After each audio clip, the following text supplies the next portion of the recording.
Okay, Bismillahirrahmanirrahim. Assalamu alaikum and a very good evening to everyone.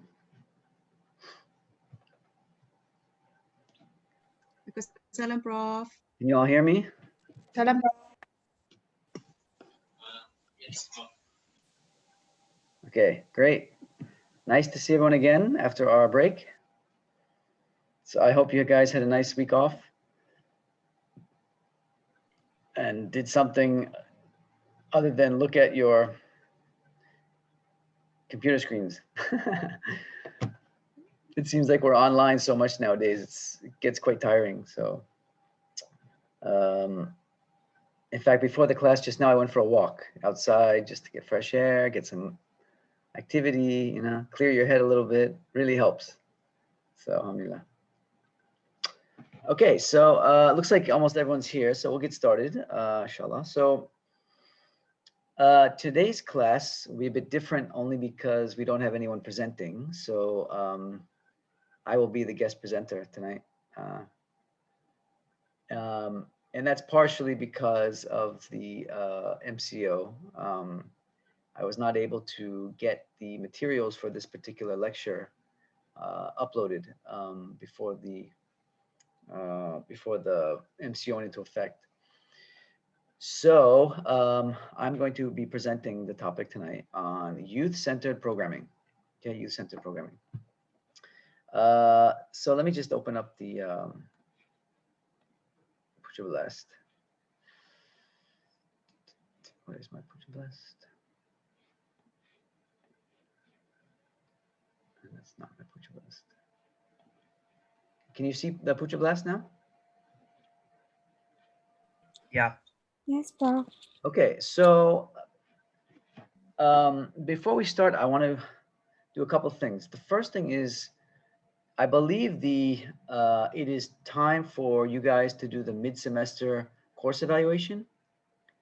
So it should be available on Puja Blast. I don't know if you guys can see it there.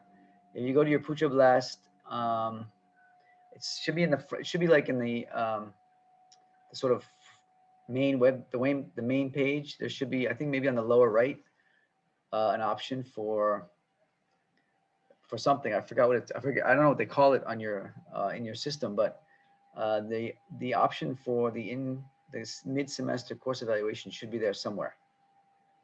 Does anybody see it? Let me see here. Maybe I can hold on a sec. If I go out. So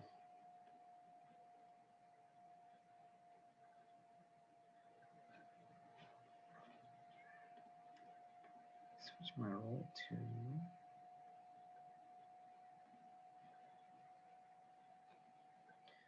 All right, so now I'm seeing what you're seeing.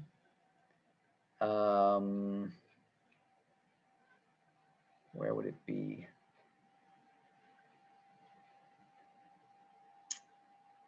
Somewhere in,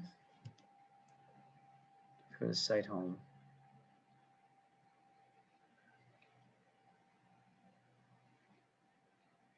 No.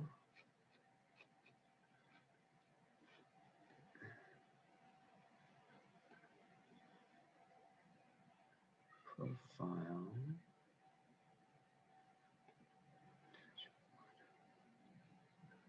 All right, so if I go into the class,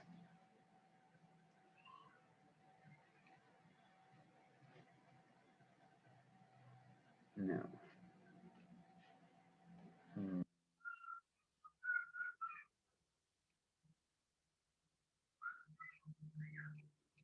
Sorry, I apologize for this. I'm just trying to find where it might be. Yeah, of course, they don't tell us. Blended learning. Okay, so like on your main dashboard page, if you look on the left,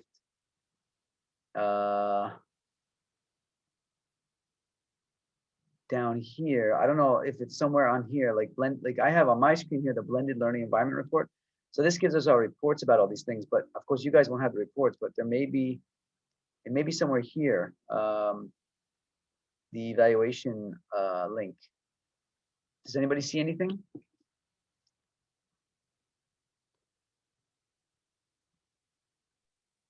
Still looking for it, doctor.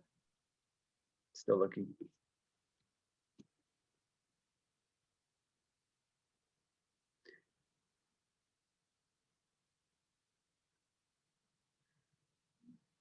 Nothing, huh? Never mind. I don't want to take up too much time from the class to do it, but maybe after the class or during the week, you can just try and find it. Yeah. Have you done it for any of your? You haven't done it for any of the other classes, I guess. No. All right. No. They sent us the first email reminder. Usually they'll remind us a few times to remind our students to do it. So if you can just try and find it, it's got to be somewhere on uh, somewhere in one of these options here. I don't know. Okay, so never mind. Let me just get back here.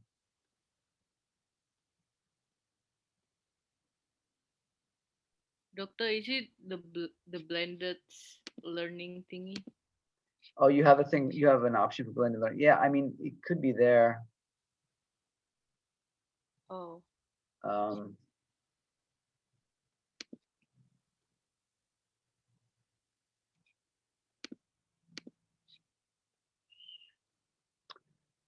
yeah, Amira, I know. But now we do it actually twice. We do it mid-semester as well as end of the semester. As of the past couple of years, actually, they've been doing it that way.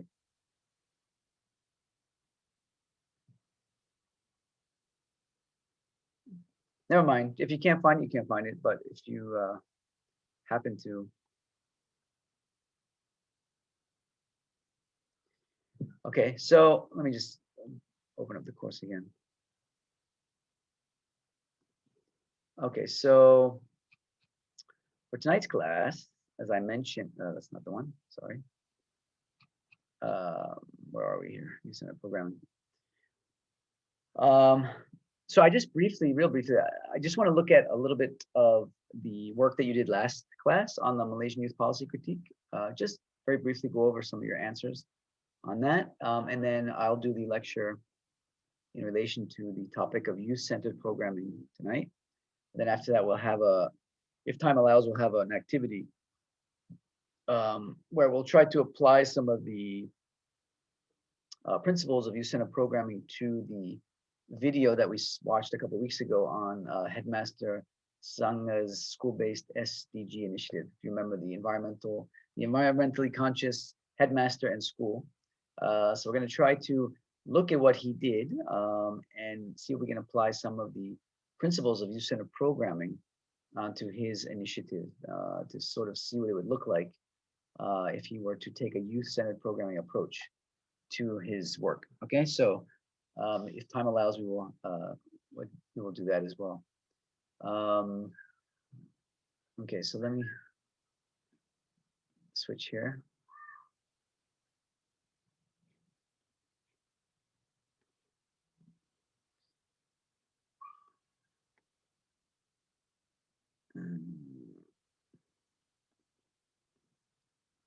All right.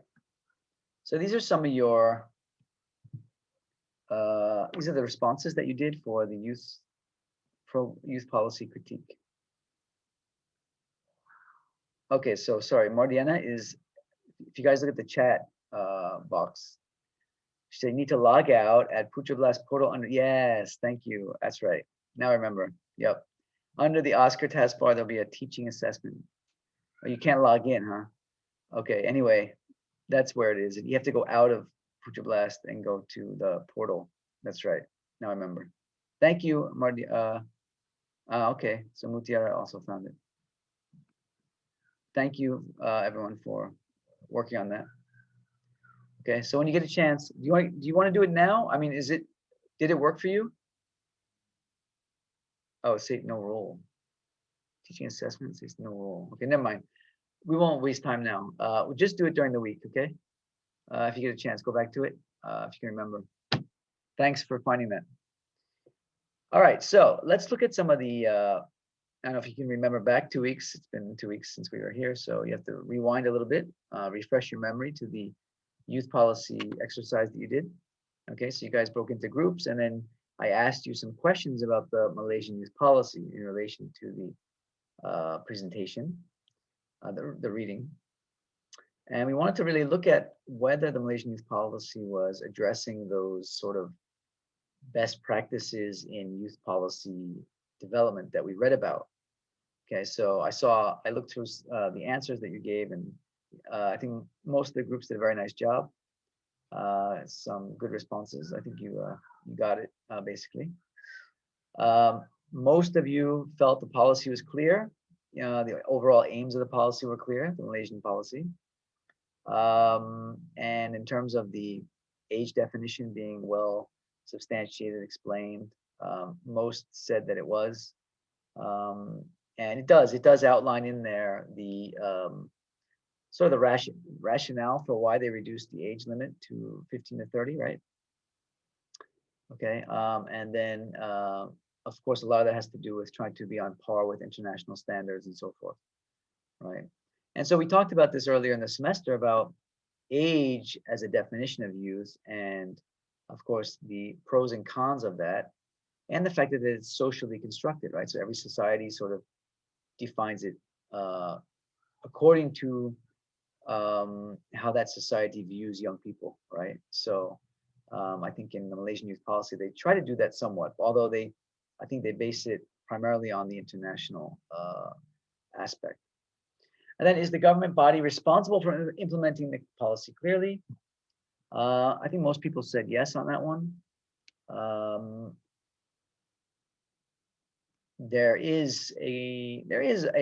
They do mention the government body responsible, although I'm not so sure how clear those responsibilities are outlined in the policy. Okay. Target groups, the policy definitely has target groups.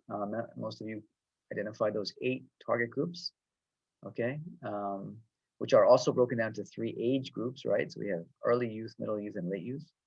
Now, why would that be important to do? I mean, anybody sort of understand the rationale behind the early, middle, and late youth categorization? What do you guys think? What's the sort of rationale for that? What's the reason for that?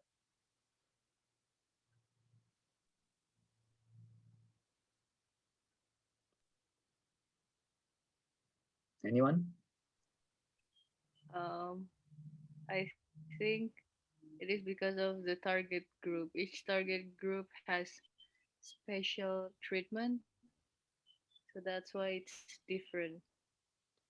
Special treatment. What do you mean by special treatment? Maybe the objective is different between each of the age group. So that's why it has to be differentiated in order to make it successful. I mean, the program. Okay, all right. So the I difference think is the uniqueness, the unique characteristics of each of those yeah. groups. Okay, anyone else? Prof, I think that maybe different range of youth may have different developmental tasks. Mm-hmm. Okay. So, Yeah. Go ahead. Mm-hmm.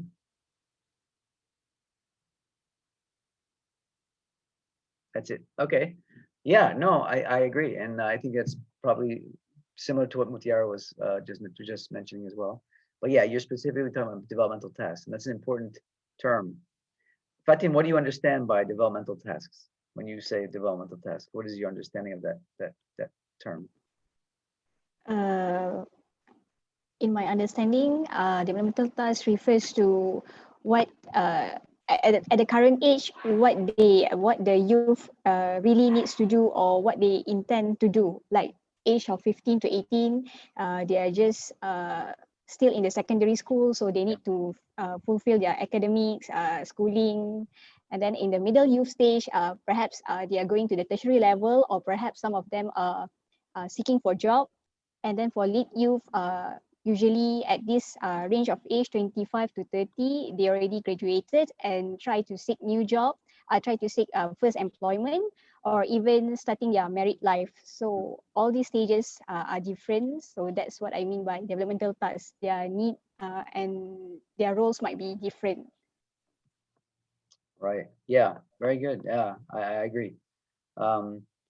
And I think, yeah, like as you look at the breakdown, like you mentioned, I mean, early youth, clearly you're talking about secondary school, and secondary school youth, especially Malaysia, it's a little bit different, I think, in some countries, but like secondary school youth, it's the objective is really studying academics. That's the emphasis, right? Middle youth, like you mentioned, most young people at that age are doing some sort of tertiary education, whether it's, you know, university, matriculation, whatever, you know, technical, vocational, um, or there are those that after SPM, they just begin their working lives, like you mentioned. But either way, they are just immediately post-secondary, right? So that's a certain, uh, there are certain sort of needs that go along with that age group. And then the late youth, like you mentioned, is the sort of post-tertiary, beginning your career, thinking about marriage and family, or at least establishing yourself and sort of, and in a sort of independent life, livelihood and all that. So yeah, so if you are a youth programmer, you're looking at these groups with very particular needs, right? Very particular developmental needs, okay? And so it makes sense. There now, when the age group used to be up to 40, then you have this, you know, you have a different sort of differentiation, you know, like in those days, early youth was still 15 to 18 because again, it's mostly secondary school. But then once you get into middle and late youth, the age group, you know, those divisions change. Like middle youth was, I think previously 19 to 30, and then 30 to 40 was late youth, you know, before the policy changed. So again, it is sort of arbitrary in the sense that it's just people sort of playing with numbers. But at the same time, there is a sort of, it does make sense on some levels, developmentally, it does make sense to some degree. So yeah. And so it's based on needs, you know, it's based on developmental needs within those different age groups. And so that makes sense. All right. And does the policy have a clear action plan? Now, I think most of you sort of caught on to this. This is really where I think the main weakness in the Malaysian policy is in that there really is no action plan. There are general principles of action, you know, like it's mentioned here, the four thrusts and six mechanism. So they sort of have an outline of how these things should take place. They identify the stakeholders, they identify the mobilizers and all that. But in terms of an actual action plan, there really is not one. Okay, so that some might see that as a sort of weakness of the policy. At the same time, they you know, the people that the authors of the policy might argue that, well, it's purposefully supposed to be sort of general so that it can be, you know, so for example, like, is the policy still relevant during COVID-19? Right? Do you think it's still relevant given the situation right now? I mean, that's a very big question. It's hard to really answer that question. But that's the kind of thing. If it's a really strong policy that's not too specific to any one particular time frame, you could say, well, yeah, it's such a good policy that even during COVID-19, it can still be implemented, right? Because it's sort of a general policy. Whereas if you have a very specific implementation plan, it might be actually hard to implement given a situation like COVID-19, where there's limited resources and suddenly the needs of young people have completely shifted, right?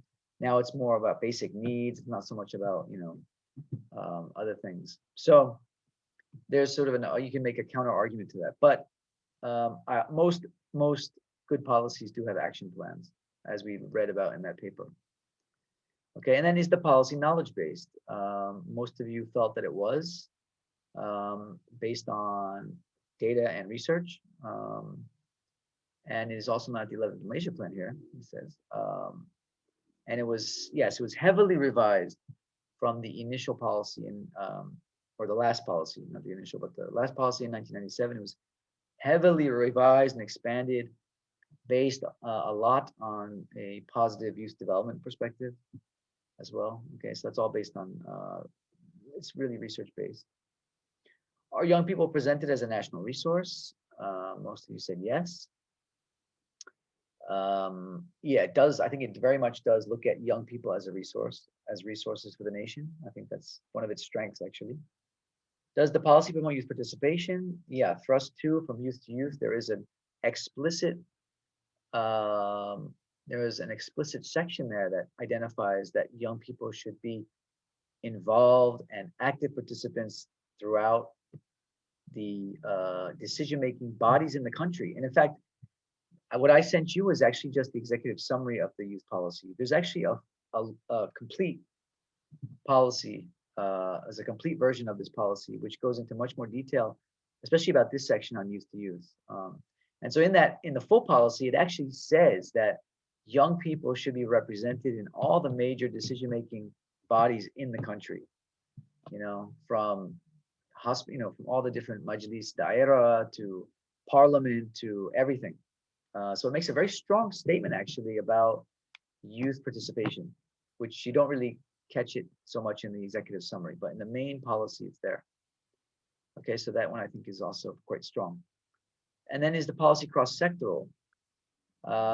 Yeah, it does identify different sectors, and it's called the Youth Development Implementation Group, as it's mentioned here. Yeah. So all these sectors have a role to play. Okay. Does it include a budget? No, it doesn't include a budget. Again, that could be seen as perhaps a drawback of the policy. But of course, the counter argument is, well, that depends on allocations and all that. So yearly allocations change and so forth. So therefore, it's hard to include a budget in a policy. Then lastly, does it recognize roles for local and regional authorities? And it does.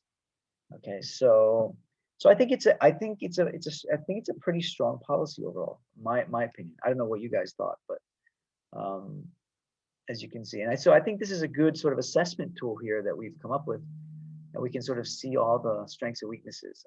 And it does have some weaknesses, but I think generally speaking, it's quite a strong policy. All right.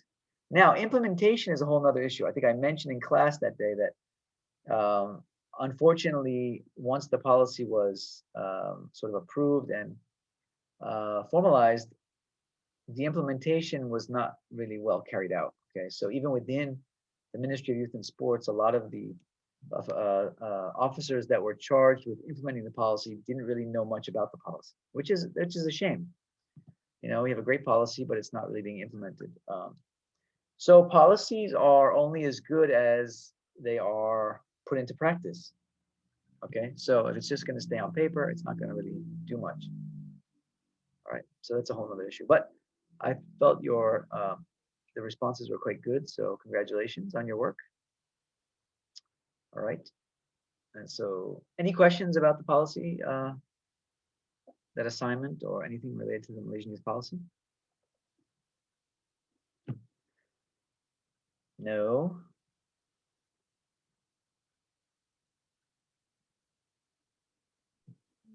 Okay. If not, then let us continue.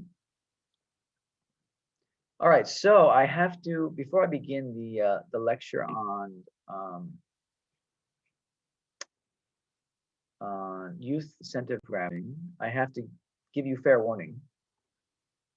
What is that fair warning? Well, the fair warning is that this is probably the most technical topic we're going to talk about this semester.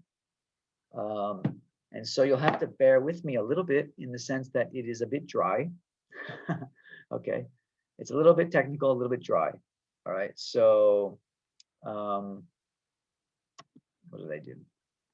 Yeah. So do your best to stay engaged, ask questions, please. I will stop and also ask questions as we go, just to make sure you're not falling asleep. It is a bit dry because it's a process. I'm going to take you through the planning process, and there's quite a bit of detail in there. The reason I give you quite a bit of detail is that I want you to, this is actually a resource for you to use when you go for your program critique at the end of the semester. If you look at the examples that I posted on Putra Blast,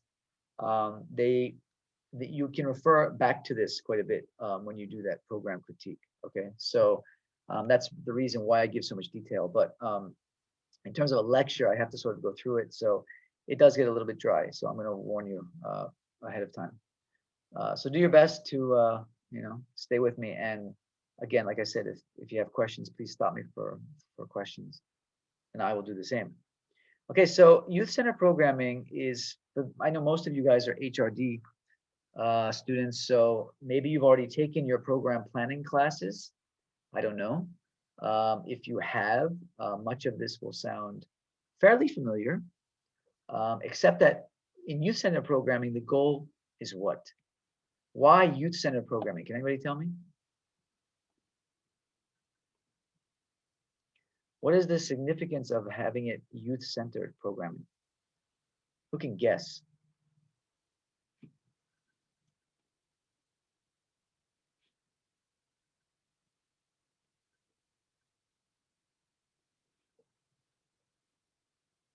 Oh, sorry, I had my chat open. To develop youth, okay. Yep, that's true. Mutiara, yep, to develop youth. So if it's not youth-centered, the program will not help to develop youth? Is that what you're saying? Sorry, doctor, what did you say? If the program is not youth-centered, can it still develop youth? It's not really specific, so maybe no. Maybe no, okay. Yeah, it's no. Yeah, no. Okay, so now you're sure of yourself. Okay. Zila said to involve youth in program development. To involve youth, yeah, that's what youth-centered really means, is to involve youth, and not just to involve youth here and there, but to really make youth participation, youth involvement throughout the process. Okay, so we really want it to be youth-driven. Okay, and that's another term that you'll come across in the literature, is youth-driven programming. All right. There's a website called Youth Driven Spaces also, and these are like youth centers that are really run by youth. I mean, of course, adults are there to help out, but they're really driven by young people, right? Youth is sort of the center of the whole thing. So yes, youth development is part of of course, is a major part of the goal there, but it goes beyond just youth development. Okay, so involve youth. Zila said involve youth. Ultimately, what does that do? What does it do when you involve youth from A to Z in the process? In addition to developing youth, what does it do above and beyond development? Can you think of another word?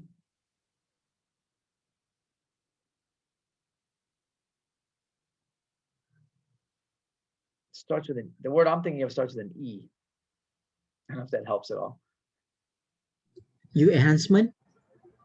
Enhancement.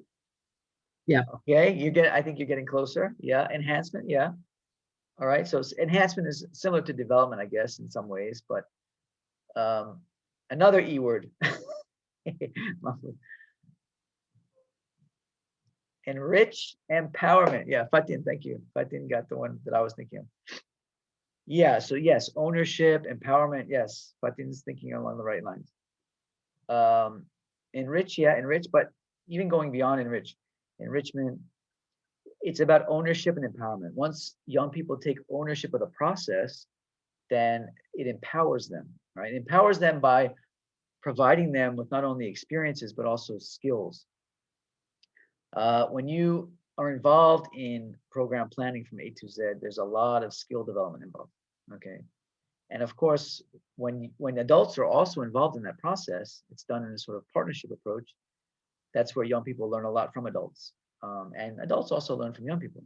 So it goes both ways, but there's this tremendous amount of empowerment that takes place. All right, so this is really about empowering youth. All right, so thank you for those answers. Okay, click back here. All right. So the youth-centered program process is it's a vehicle, okay? So a vehicle like a car, like a bike, motorbike. Programs and activities are really vehicles to which development takes place, right? So that's the main reason why we do youth programs and why we do activities. Okay, so Mutiara, yes, like you mentioned, it is about development at a fundamental level. It's about development. And youth programs are where values, beliefs, and behaviors are also shaped. Of course, not in the same way that, for example, family shapes a young person's values, beliefs, and behaviors, but especially when you deal with younger youth, like the early youth age, for example, that is still a time of life where young people's values and beliefs are heavily shaped by their environment. Okay, and we know this from years of research showing this, right? And it's actually quite a shame that in Malaysian schools it's very difficult for young people to be involved in like youth associations. And there's actually efforts to try and sort of close that gap now. For example, I have one of our fellow graduate students actually at UPM.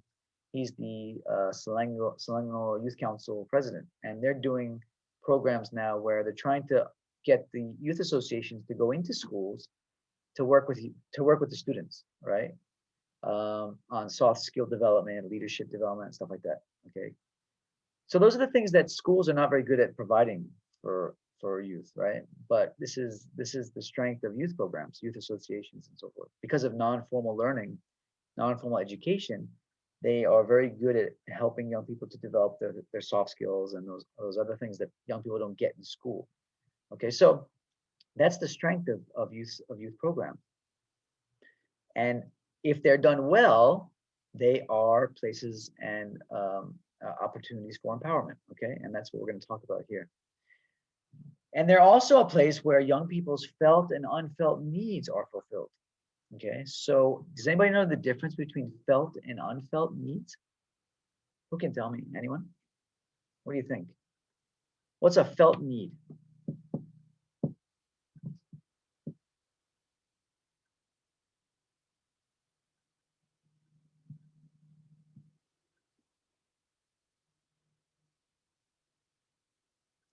Anyone?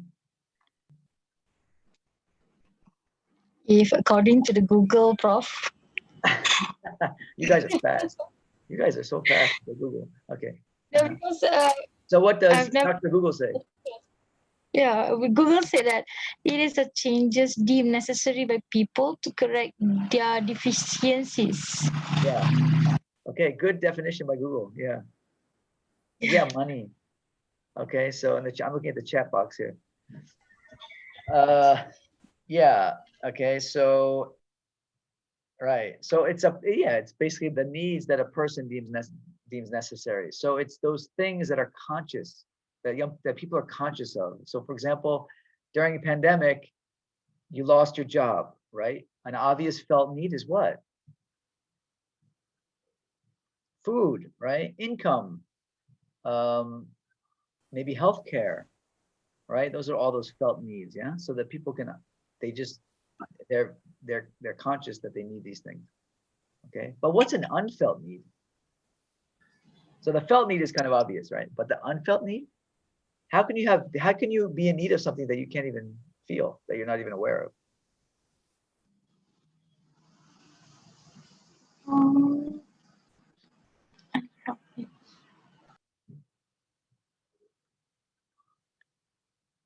Moral down. Sorry? It deals with motivation or emotions, unfelt Okay. needs. All right, yes, somewhat. Unfelt needs are really those things that we need that we're not even aware that we need them. Okay, so for example, pandemic COVID-19, someone loses their job. Now, of course, their felt need is I need income, I need food to survive, all that. But perhaps there are things that they need that they're not aware of. Like, for example, maybe they need to learn new skills to get another job. But maybe because they're not aware of it, no one has sort of pointed that out to them, or they're just not conscious of it. They haven't realized it. Okay.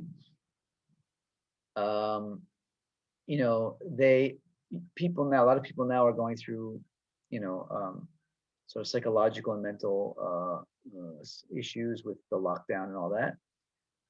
And they just feel lousy, but they don't know what they need, right? They're not really sure. So there's a lot of things that we need in life that we're not even really aware of. And oftentimes people can't see them directly until someone points it out to them or someone makes it clear to them. Okay, so these are the unfelt needs. And so a lot of young people are susceptible to this. There's certain things that they need that they're not aware of. Okay, so youth programs tend to provide those unfelt needs. So for example, like a sense of belonging. A lot of youth programs provide young people with a sense of belonging that they may not have otherwise. And so they know that maybe they're feeling lonely or they're feeling depressed, but they don't really realize that it's because they don't have this sense of belonging. They don't have strong social relationships, social bonding, and so forth. Okay, so youth programs can be very good at providing for these unfelt needs that young people are often not aware of. All right. And then planned programs. Why planned programs? Well, the advantages of planned programs, as opposed to just young people hanging out on the street or going to a mama, kedai mama, and hanging out, is that, of course, they're well organized. There's an element of safety there. They're consistent.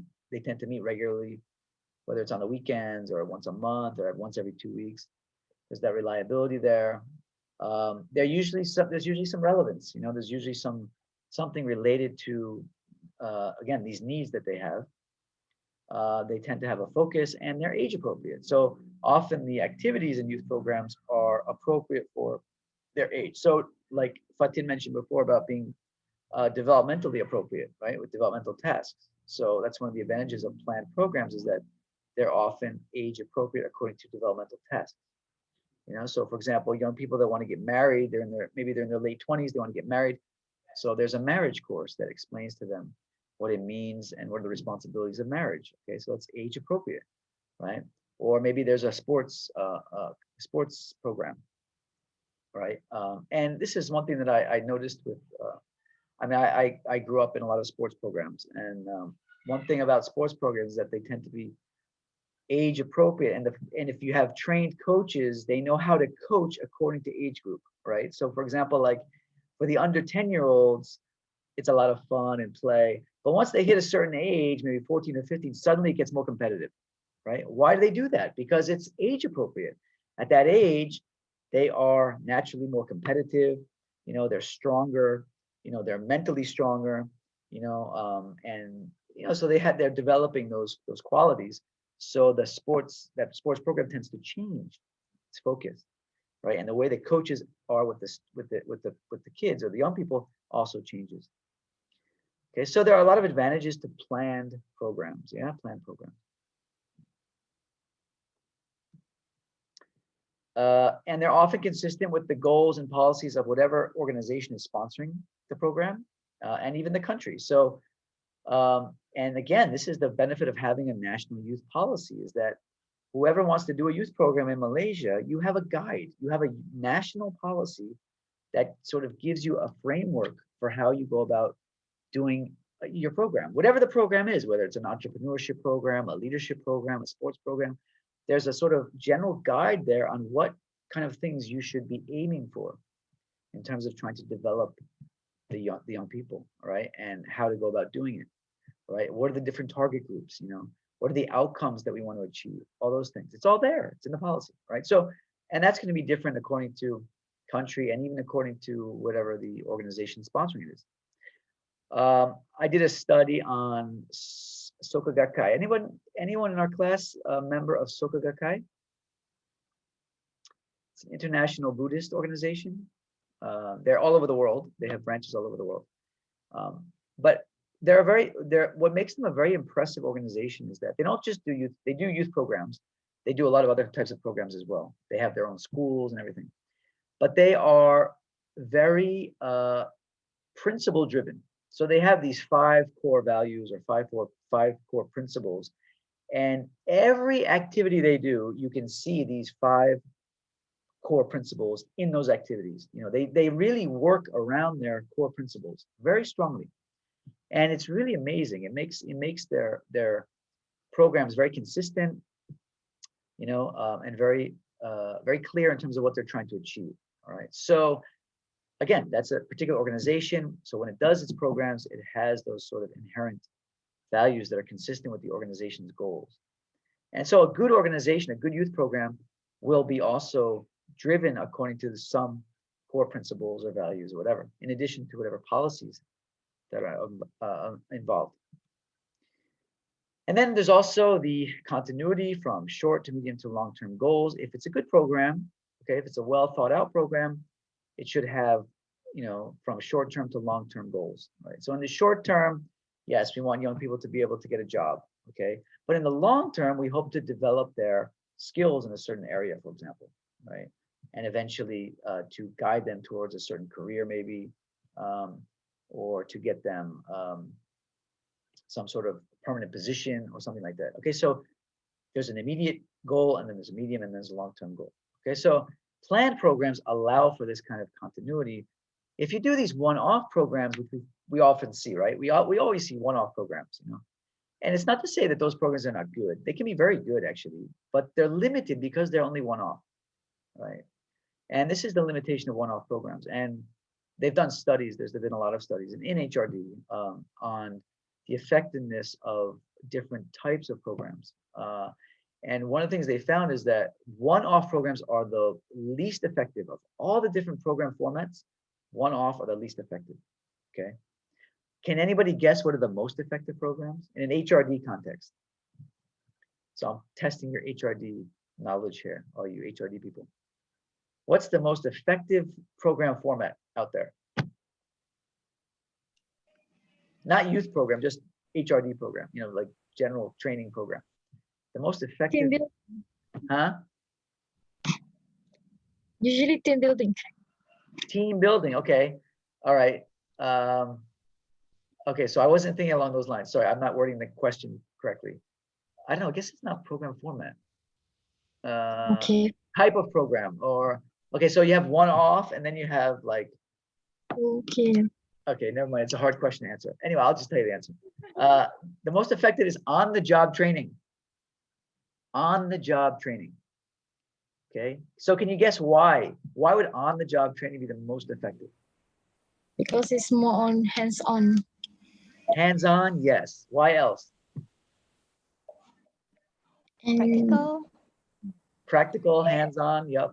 Why else? We immediately practice it. Exactly, yep. It's immediately. So whatever you're learning from your trainer, mentor, whatever, immediately you're putting into practice, yep. Why else? It is directly solve the problem. If Yeah. they have any. Right. Yep.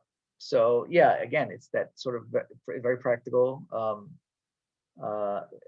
It's very it's responsive. So you can, whatever problems you're facing immediately, they can be dealt with. Yep. Any other reasons why you think? Got mentor. Yeah, it's usually through a sort of mentoring kind of format. So again, it's this consistency, right? It's this day in, day out reinforcement of whatever knowledge is being given. Okay, and you can see why that would be effective as opposed to a one-off kind of program, right? One-off is like, you do it, even if you have a good experience in it, a month later, 2 months later, you may not even remember what you learned, right? So these are sort of the things that make for good programs, and that's why planned programs are the best. And of course, if they're long-term, if they're consistent, and so forth. All right. So when we talk about youth-centered programming, there are certain characteristics of youth-centered programs. Okay. So one, gotta hide mine. One is it's a basis, not a base, it should be basis rather, for youth development competencies. Okay, so it's where young people can acquire health competencies. Okay, so they can learn about health, they can learn about physical fitness, about how to maintain physical health and well-being, social competencies. They make new friends, they make new networks, social networks. Sometimes they can be business networks. Okay, so but they learn how to be social. They learn how to socialize, how to network with others, and so forth. Okay, so it's a place where young people can acquire competencies that they may not get in other places, like in the family, like in school. Okay, so it acts as a sort of stopgap for these important skills that young people need. Okay, competencies rather, not skills. All right. Second one is that they often meet the needs of youth. If it's really youth-centered, and it's done with young people's needs in mind, and young people are part of the planning process, then it should meet the needs of young people. And that's what makes a relevant program. A program that's going to be embraced by young people is it's going to meet their needs. A lot of programs are done top down, as you guys know, done top down without any consideration or consultation with the target group, right, of the training or the program, right? And these tend to be less effective as programs. Okay, so one of the things that you should have learned by now in our HRD program is the need to have participation by program participants in the planning, yeah? And then another one, okay, involving youth in the planning. Okay, so there's the next one, and that's very much related to meeting the needs of youth, all right? So involving young people from the start in the planning and implementation of the program, okay, from the start and throughout, all right? This is what youth-centered means. Promoting positive values, okay, obviously, we want to promote positive values. So this is where adults play an important role, even though it's a youth-centered, it might be a youth-centered program, but adults have an important role to play as well, and they can ensure that the programs enforce and reinforce positive values. Okay, partnering with other agencies, okay, that's very important as well. So these programs will cut across. They won't solely work with one particular agency or in one area, right? So even though you have a health, you maybe have an environmental program, okay, they tend to be, it tends to be more effective if that environmental program also involves other things as well, related to youth needs. Okay, so partnering with other agencies and going beyond sort of single focus programs, right, where we're developing the whole person, right? We want to cut across different areas. Encouraging family involvement is also very important. Okay, so you want to, as much as possible, make programs more like community programs where as much as possible the families are also involved. That's another important part of youth-centered programming. You don't want to create a situation where, you know, the programs or the organization, youth association, whatever it is competing with family interests. No. You want it to be cooperative. And this is why sort of community-based efforts tend to be the best. Okay, and then learning and growing through leisure activities. Leisure activities are a very effective way to do youth-centered programs because young people love leisure activities. What is meant by leisure activities here? What do I mean, or what is it meant here by leisure activities? Have you heard of that expression before, that term? Yes, but it's hard to explain, but I understand. Can you try to explain it, Mutiara? It's like activities that you do it on your free time. That's why it's leisure. Is it true? Yes, that's part of it. That's definitely part of it. Yeah, it's definitely use of free time. Okay, so but what kind of activities constitute as leisure activities? Does it literally mean like hanging out, sitting out on the couch and watching TV? Is that a leisure activity? That's very leisurely. Yeah. True. True. Okay, so yeah, okay. Anyone else? So any activity done in your free For time is a youth, leisure activity. for youth, it might be games Okay, yeah. during their leisure time. Yeah, games, sports. So yeah, leisure activity is not the same as leisure time. Leisure activity actually refers to things like hobbies. And it's actually things like sports, games, arts and crafts, reading, you know, all those things, painting, exactly.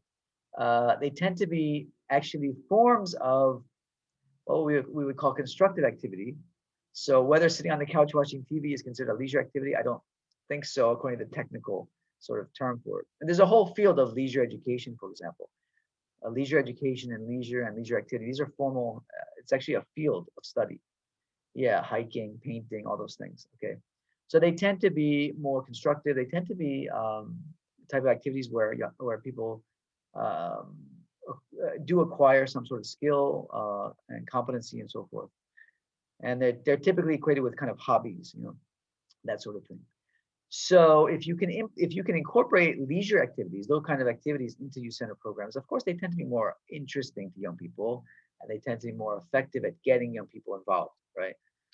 And then youth are often, if it's a youth-centered program, it'll come from the youth. So if they want to have an esports program, right? You know, you and I may say, well, esports isn't really a leisure activity. But for them it is, and it's their program, you know, and they know that that's going to get young people involved. But in the process of doing that esports program, maybe they have a health component to it, right? So after they do their esports, maybe there's a lecture about, you know, making sure that you get enough exercise when you do esports, right? Or try not to eat too much junk food when you do esports, you know. So there's a sort of, you know, again, it's cross-cutting. It cuts across different fields and stuff like that to make it more educational, to make it more developmental. All right. So yeah, so leisure activities is an important way to get young people involved and interested. Okay, it provides opportunities for leadership and achievement. So leadership development is one of the most important aspects and outcomes of youth-centered programs. Often it gives them a chance to lead initiatives. Whereas like maybe in school, they don't have any opportunities to really lead anything, right? Very few students in schools, even secondary schools, get a chance to lead anything. You know, if they're lucky enough to be a prefect, maybe they get to lead something, but most young people in schools don't really lead anything. You know, so this is an opportunity for young people to acquire leadership opportunities and skills. Okay, so you can see youth-centered programming, there's a lot of benefit to it when it's done well, Okay, so what does a good youth-centered program look like? Okay, so here we get into now the technical parts. As I mentioned, there are some technical aspects to this. And so I'm going to sort of walk us through this for the rest of the class, starting with preparation. Okay, so you can see there, the first main phase is preparation. Okay, so we first have to prepare to do a good program. All right, so preparation. And then there is initial planning. Okay, so in the initial planning, there's quite a bit to do. Okay, in planning youth-centered programs. Okay, so we're going to talk about some of those things. But there's several components to planning good youth-centered programs here that we're going to sort of look at. Okay, all these things here. And then after we've done this initial planning, we've identified the needs, we've reviewed the youth development factors, et cetera, then how do we write and make good program objectives? Okay. And so this is a critical part of the program. What is it that we want to achieve by doing the program? Okay. What do we want to see at the end of the day from the program? All right. So they should be specific, et cetera. So we'll go and look at that. And then, of course, the development of the program, implementation of the program, 4 and 5, you see, development, implementation, the different components involved with both of these phases. All right. First, how do you develop the program, then how do you implement it? What are some of the important things to keep in mind? And then lastly, like all good program development exercises, there must be an evaluation, right? So we must evaluate, right? And so why do we evaluate programs? Who can tell me? What is the best reason you can give for evaluating programs? To evaluate the effectiveness of the program. Whether they Okay. really And is it just for or that? Sorry, go ahead. Yeah, to see whether if the objectives are fulfilled. right. So effectiveness of the program so that you can then improve the program next time. So that's why this is a sort of circular diagram. From program evaluation, we go back into preparation for the next time. And this is where a lot of programs and organizations, they fall down. Either they don't do evaluation, they don't take it seriously, or they don't use their evaluation to prepare for the subsequent programs. Okay, and this is a big miss by a lot of programs. In other words, they don't make use of evaluation to improve what they're doing. Okay, and so we're gonna touch on that as well. All right. Okay, so here's the, oh, I have to erase all these things. Sorry. I didn't realize I had to erase them all. Okay, so you get to watch me. Tulis, Lucas, whatever. Is it Tulis or Lucas? This is Lucas. Okay. Okay, so this is what it looks like. So the M's in between each of these phases, the M's stands for mentoring. It's also, see, at the bottom it says monitoring. It's monitoring, but it's also mentoring, because this is a youth-centered program. And so we assume there's adult involvement, right? So the adults are involved in each of these phases, helping to mentor the youth, but there's also monitoring that goes on with each phase. And that's part of evaluation. Who can tell me what type of evaluation that is? Do you remember from your HRD work, coursework? When you evaluate as you go, it's called what?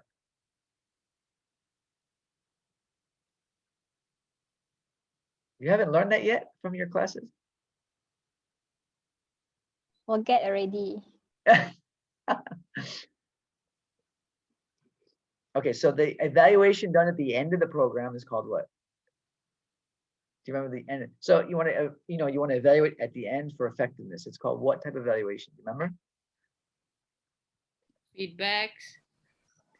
Okay, but what type of, there's a name for it.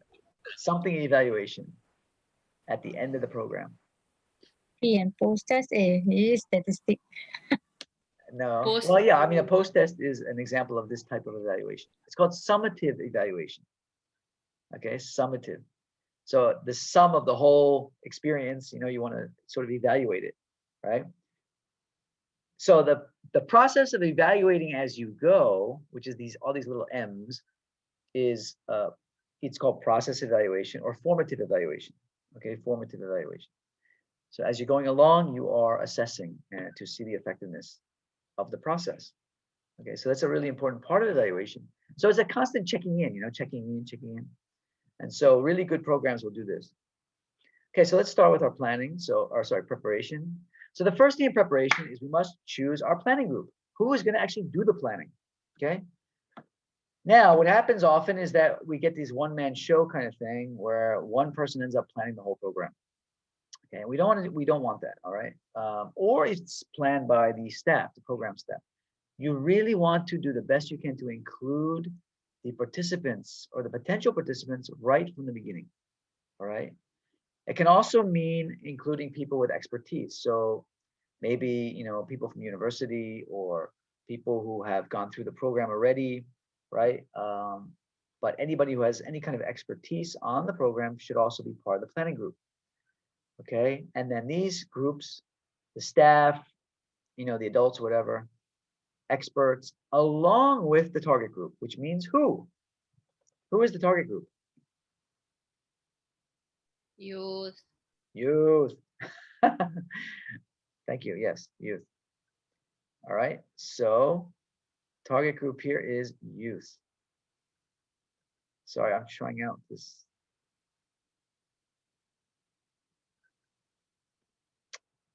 Okay, I know it is. Okay, so choosing your planning group is very important. And then next is choosing the planning process. All right, so how are we going to go about doing the planning?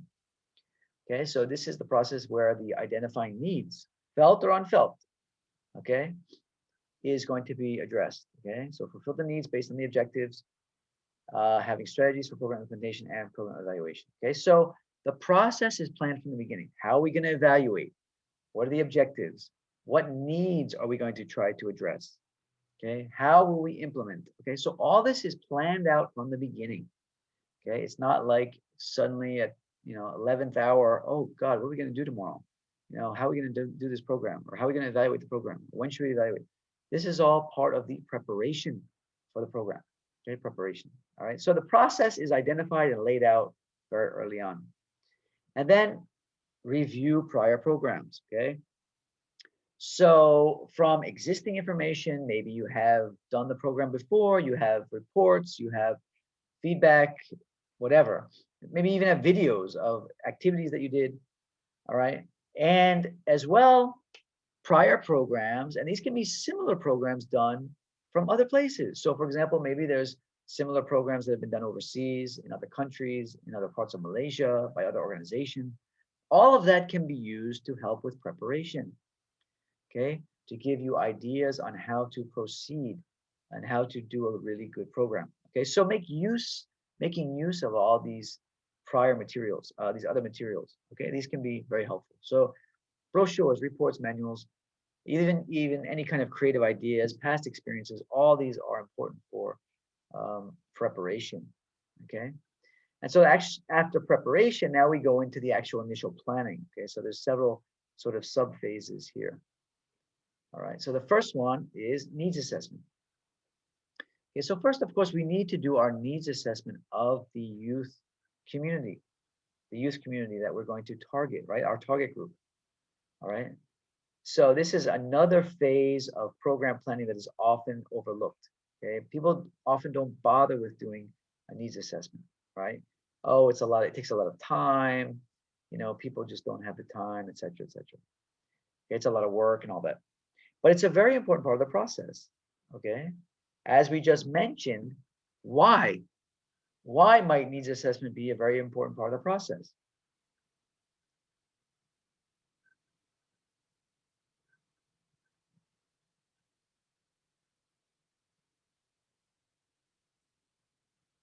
Anyone? Anyone?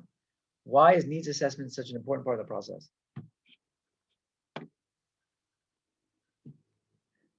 Then we know where are the factors that to be target. Yep, yep. Remember, we just talked about felt and unfelt needs, right? So, okay, sorry, let me check the chat. Open my chat box here. To adjust the program according to the youth and to gain insight as well. Okay. According to the youth what, Mutiara? Needs assessment. Yeah, the felt and unfelt needs. Right. So from a good needs assessment, we can identify not only the felt needs, but also the unfelt needs. And that's one of the main reasons. So we know that young people need jobs. So we want to do a job preparation program. Okay. But we may also, from our needs assessment, realize that they also need some sort of emotional support or social support because they're feeling like, for example, we did a study over the summer. I mean, the first MCO period. We did a study in 6 different countries of youth work. Several of the countries in Africa, India, Malaysia was involved, and we looked at how youth workers were sort of adjusting their practice during the pandemic, MCO. Okay, in all these different countries. And one of the things that the Indian youth workers talked about was that they would have to go to visit their young people at their homes often, because in India, in those communities, they're very poor, and some of them, they just needed basic basic sort of basic resources. They just needed food and stuff like that. So the youth workers would go and deliver these things, right? Many of them, however, and so that would be the felt need, right? The felt need was that these families needed food. They needed basic staple items. But what they did was, when they were there with meeting with these families, they would often pick up other things. Like they would see in the house, for example, in some of the houses, there was actually a lot of violence going on, domestic violence, right? Many of them are big families living in very small apartments. Maybe the fathers lost their jobs, so they're dealing with the frustration of being unemployed. They can't leave the house because of the lockdown, right? The kids are driving them crazy. There's all this pressure and all these things going on. So the felt need was that the families needed food, but the unfelt need was that they're under tremendous stress. And there's actually, in some cases, domestic violence going on, right? And if they had just talked to the young people over the phone or WhatsApp them, they wouldn't have known about that. They only knew it because they actually had to visit the homes. Okay, so this is an example of when you do a really good needs assessment, you can pick up on not only the felt needs, but the unfelt needs. And then that can make for a much more relevant program, all right? So yeah, to determine the gaps, Fatin said determine gaps. And yeah, it is, of course, it's very, very important part of the planning process, right? So this is the first part of the planning process, is doing a good needs assessment. So you can do an assessment with young people themselves, like a youth needs survey. You can do a community needs survey to see, well, what are the needs of the community as a whole, not just the youth. concerned adults survey, you can look at what the adults are concerned about, and then the experts. So if you have all these different perspectives, it'll help you to develop a better program, to make a better program. Because young people, even though it's a youth program, they don't grow up in isolation. They grow up with their parents in the family. They grow up in the community, right? They grow up maybe in, they have, schools and so forth and so forth. So all these different people, these different groups will know something about what those young people need. So the second part will be to review the youth development factors, okay? So here we want to look at current issues and trends, okay? So we have to know what's going on in the lives of young people. We have to be aware of what young people are facing nowadays. We can't be completely out of touch. Like us professors in the university, we are often accused of being in the ivory tower, where we are stuck at the campus all the time, and we really have no idea what's going on out in the real world.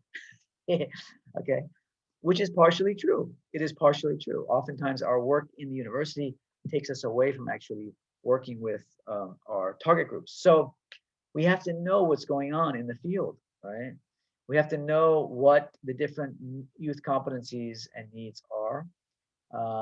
And we have to be aware of the different developmental stages of the groups that we are targeting. Okay, so these are all the things that you guys mentioned before, right? On developmental tasks and so forth. All right, so those things also have to be reviewed.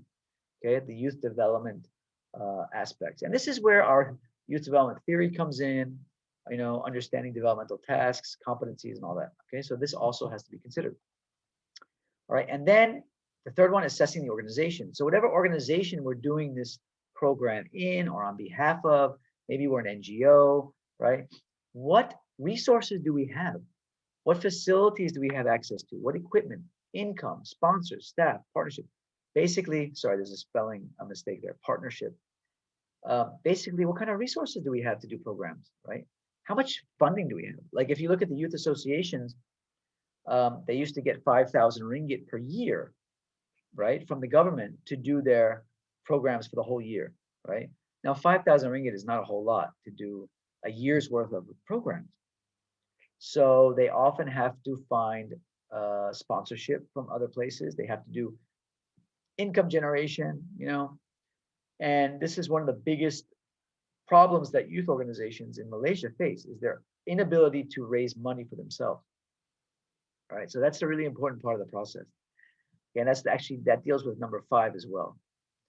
Okay, number 4, soliciting youth involvement. How are you going to get youth involved? Okay, this is a youth center program. We want young people to lead and to make decisions and be involved in participating all the way. How are you going to get them involved? Okay, this is a big question, right? What if they don't want to be involved? They could care less, right, about these kind of programs, right? So how to get them involved, right? So allowing them to organize so that they can attract their peers and their friends, for example. Encouraging their representation, encouraging them to be involved and to be leaders in the program, to be part of the advisory group so they can give their opinions, so they can give their suggestions and so forth. And again, involve them in planning and developing strategies all the way throughout. And there's another spelling mistake there, my apologies. Okay, so how are we going to get young people's involvement? That's a very big question. But again, it shouldn't be the adults trying to answer that question. From the very beginning, if you involve young people, they can help to get other young people involved, right? So peer-to-peer, they call it peer-to-peer organizing, all right? Then lastly, entrepreneurship. So we mentioned about assessing the organization's resources. Well, here, this is where we have to look at entrepreneurship, fundraising, all right? So maybe it means, and these are just some examples that they give, maybe it means recycling of free materials, sharing resources, sponsoring events, advertisements, raising money that way, doing fundraising projects, getting gifts and donations. Okay, so there's many ways of raising funds, but this is something that often has to be considered. And so the real successful youth organizations tend to be very good at fundraising. Those that struggle often struggle with this issue of being able to be self-reliant. They tend to rely too much on outside groups and governments and so forth. Okay, so this is the initial planning. So this is before we even get going. We have to look at all these different things. Okay, Now, again, this is a sort of map, a framework for good quality programming. All right. Of course, you're not going to hit all the buttons, right? You're not going to be able to do everything, and very few programs are successful in doing all these things. Although, but this checklist really is effective. It gives us an idea of what it takes. Okay. So initial planning, all right? And so some of the questions we might ask in the initial planning phase. So what are some of the things that we can do to make our program youth-centered? Okay, how are we going to make our programs youth-centered? Okay, that should be a core main question that we ask. It's not enough just to do the program. No, we really want to make this a youth-centered program. We want young people to take ownership of it. We want them to be leaders in it. We want them to feel a sense of belonging in it. You know, we want it to be their program. We want them to feel like it's their program. How do we do that? Okay, so these are the questions we really want to ask ourselves. What are the 5 questions we can answer that need to be answered by needs assessment? So who's going to do it? What are they going to do? When, where, and why? Okay, so the sort of 5 W's help to answer those needs assessment questions. And then what sources or surveys are available to help you with needs assessment? So how do you do needs assessment? A lot of people don't even know how. How do I do how do I go out and collect this information about what young people need or what the adults think the young people need? You know, where do I get these surveys from? How do I do an interview? Right? Do I have to do a formal interview, or can it just be an informal interview? So all these questions are good questions as well. And to do a needs assessment, it doesn't have to be very formal. It doesn't have to be, formal interviews or formal surveys. It can be very informal, right? Just going out and talking to the right people and getting an idea of, what are some of the issues that young people are facing. Going out and talking to young people, right, and asking them about their lives and about what's going on in their lives and what's happening in their communities and so forth. All right, so needs assessment can be done in many ways. It doesn't always have to be formal. All right, it can be very informal, but it can also be very effective that way as well. Especially because most of the time people already have relationships, right? So building on those existing relationships to find out what are the issues that young people are facing is the best way. Okay, and so back to our model diagram. So we've hit on initial planning. So now we're going to move to developing program objectives. Okay, so after we've done this initial planning, we can now think about what are the objectives of our program. Okay, and now that it's 7:15 and I promised you that I would take frequent breaks, I think we'll take our first break. Okay, are you guys okay with that? Can we take a break? Okay, Prof. All right, so let's take our Margaret break and we can come back in about 20 minutes. Okay, Prof. All right, see you in a bit.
Okay, is everyone back? Can we get going? Yes. All right. Everyone back.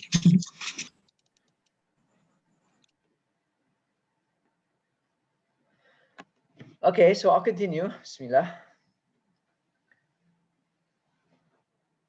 All right, so we've gone and done the we've prepared for the program, we've done our initial planning of the program, and now we can identify our core program objectives. So,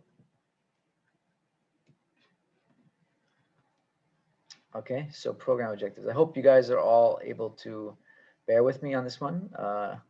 So far, I hope it's okay so far. All right, so we have general program goals. Okay, so our general program goals are going to focus on the content of the program, focus on the competencies that we want to address. Okay, so remember, youth development focuses on developing young people's competencies, right? So social competencies, work-related competencies, health competencies, physical competencies, leadership competencies. Okay, so the program should have these kinds of outcomes, these positive developmental outcomes. In other words, the things that we want to see at the end of the program, the things we want to see out of young people, right?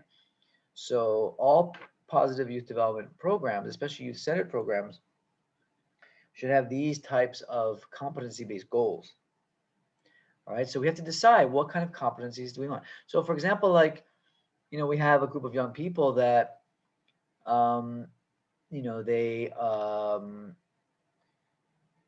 they want to work, but, they just don't know how to present themselves, for example, right? So, the competencies that we want to emphasize are maybe related to communication, right? Or self-promotion, self-expression, okay, that kind of thing. All right, so we want to identify what competencies we are dealing with. And then, of course, where the program will be located. That's another important part of this process. And then who the participants are, okay? So where will be done and who are the participants particularly? Who are we focusing on specifically in this program? All right, so that's all related to the goals. And then the performance objectives. What behaviors will youth demonstrate? So if development of communication competencies is the main goal, what behaviors will indicate that they've reached that goal? Okay, so a good program objectives will actually indicate the specific behaviors that we want young people to demonstrate. Okay? And so in order to do that, we have to write our learning objectives in a way that is, as you see there. This is often referred to as the SMART way of writing objectives, SMART. Here it's specific, measurable, reality-based, and useful. All right, so it's linked to youth needs, okay? So whatever objectives we come up with, they should be specific, all right? Specific enough, not too general, not too broad, because if they're too general, they're difficult to demonstrate, right? They should be measurable. We should be able to measure their improvement, right? Or their performance, right? So how often can young people do something? And I'm going to show you some examples in a minute of that, all right? Reality-based, they're not beyond what is doable. They are realistic. That's another way of saying it, realistic rather than reality-based. And they're useful. They're linked to specific youth needs, okay? And then, of course, the behaviors we want to develop, we can use something like the taxonomies here, the cognitive, affective, and psychomotor taxonomies to determine, what specific behaviors we want to develop. That depends on the program. It depends on all these other things, okay? So I'm not going to get into the different taxonomies, but I'm sure you know this from your other courses. We can look at addressing young people's cognitive development, their affective development, as well as their psychomotor or their sort of more the physical psychomotor development. Okay, so it depends on what kind of program we're doing. For example, if we're doing a sports program, maybe we want to help them to develop their cooperation and their teamwork, which might be a combination of psychomotor because it's sports, so they're playing a sport, so there's a psychomotor, but there's also the sort of the cognitive and affective related to teamwork, related to planning and strategy and all that. Okay, so it may incorporate different domains. All right, that of course depends on the type or the nature of the program. Okay.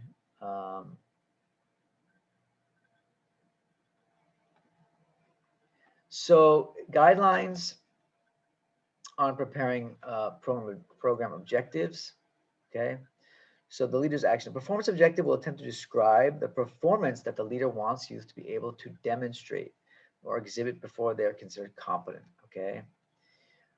So one of the ways that objectives can be stated is in terms of the leader's actions. For example, to demonstrate giants, elves, wizards. This is an example of a program. Okay, to lead the group in singing the penny song. Okay, this is for younger. This is actually for younger children. This is not a good youth example. This is more of a children's program example. Okay, to teach cartoon drawing. Okay, but the idea there is that the objectives you can see are very, very clear, very demonstrative in terms of they are specific enough, right, that they can be measured, that we can clearly determine whether they've achieved the objective. All right. However, it still does not focus on the participants and on what they accomplish, what they will accomplish. It also does not give an indication of the degree of learning that is to take place. Okay, so these are examples of objectives. They're okay, but as it says here, they could be better. It does not indicate particularly what is the focus, which participants they're focusing on, and what will be accomplished by doing these things. All right, or the degree of learning that's going to take place. All right, so to demonstrate, okay, to what extent, all right, or to lead the group, to what extent, at what level, etc. All right, so this is an example from the Edginton book that this lecture is basically drawing from. Edginton is a famous, well-known book in the field of youth development on youth-centered program planning. So these are some of the examples they give. All right. So the leader's action, the participant's action, objectives should also describe the behavior to be exhibited by the participant. Okay, so the first one is the leader, the program leader, all right, and then now the participants. So good objectives should indicate what the participants of the program are going to learn or master, right? So here you see the example. The youth will hit the ball 5 out of 10 times that is pitched to him or her and is within striking range. Okay, so this is a very specific objective. Okay. Who, the youth in the program, okay, and that can even be more that can be even more specific, but the youth in the program will accomplish what? They'll hit the ball. At what level? 5 out of 10 times, so 50%. Okay, and then measuring that is pitched to him or her and is within striking range, okay, and that's the condition whether it's accomplished or not, okay. So that's a very specific, a very measurable objective, all right, program objective. So if you can come up with program objectives that are that descriptive and that specific, easier to measure, easier to determine whether the program is a success. Okay. So an example, each participant in the group, having been shown a demonstration of the penny song, will demonstrate that he or she knows the words to the song by singing it through twice with the group as observed by the leader without mistakes. Okay. So looking at the previous example of the song, the penny song, okay, this would be the wording of basically a well-worded example of a program objective. Okay, so it has all those elements there: who, what level of achievement, all right, and then whether it's been accomplished or not. How will you know it's been accomplished or not? Okay, the condition. All right, so this is the sort of art and science to writing good program objectives. Okay, measurable program objectives. Okay, so the better you can do that, the better the program will be, because again, you'll have a very clear-cut way of defining success in the program if you have these types of objectives. Okay, so from writing program objectives to that, in that way, in that manner, now we can begin to ask ourselves questions to know whether we've done it well. Okay, why is it important to identify program objectives? Okay, I think we've already answered that question. What are the characteristics of program objectives? Okay, as we've mentioned earlier. Okay, SMART, or the other one related to SMART. So they should be realistic, measurable, etc. And then discussing the guidelines to write performance objectives. All right, so those are the guidelines that we just talked about. All right, how to write those actual performance objectives. Okay, so that's the developing the program objectives stage. And of course, these program objectives, of course, are obviously related to the previous planning stage where we've identified who, right, and we've identified the needs, and we've identified, all those other related factors, the developmental competencies we want to achieve and all that. So that goes into the objectives. And then so once we have our program objectives, now we have to figure out how we're actually going to develop the program. Okay. Now, I'm not going to go through this in detail. I apologize for all the text. This is just an example again from Edgington. They give a really nice sort of menu of the different approaches to doing programs. Okay. And they give 7 actually. So I'll just try and go through this pretty quickly. I'll give you one. We'll go through one example, the whole thing, and then the rest I'll just sort of point out the main ideas. So the first one is what's called traditional approach. All right, and this is sort of what is based on what has been done before within the organization. Okay, so it's sort of like doing the same kind of program traditionally every year. I don't know, maybe you guys can think of an example. I can't think of an example offhand, but there are organizations that, they sort of run these programs every year. I mean, I can think of one related to like a martial arts program that I'm familiar with. Every year they have this 4-day short course, right? And it's pretty much done the same way every year, all right? So of course, there's obvious benefits to doing that. There's less work in planning. You pretty much know what you're going to do every year. So there's less work in the planning. It uses what's called a SAGE approach. What do you think what is a SAGE approach? Anyone have any idea? What does the word SAGE mean? This one here. A SAGE approach. Whoops.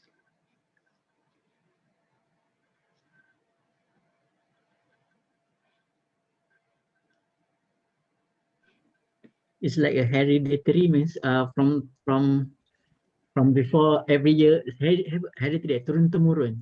Is it? Yeah. Exactly. So it's like what they call organizational wisdom or something like that. It's like every year it's done pretty much the same way. So you've collected all this wisdom throughout the years, and so it's pretty much you just know how to do it. Like you don't even really have to think about it. And that's there's a benefit. Obviously, it's easier to do it that way, right? And of course you are building on your organizational wisdom and the things you've learned, and it's sort of in the back of your mind and so forth. But again, it is a sort of redundant or repetitive way of doing it. The expectation of the young people is consistent. They know exactly what to expect pretty much every year, right? So there's a certain level of consistency there, which is also a benefit. People know what they're getting ahead of time. There's not many surprises, that kind of thing. But problems, for example, the exclusive use of them can be uninspiring. Again, if it's the same old, then, it's not very inspiring. Activities are old news. They're not dynamic and new. Sometimes they're not even relevant because, again, you're just sort of repeating the same thing every year. You're not adjusting the program to what's happening in the current time.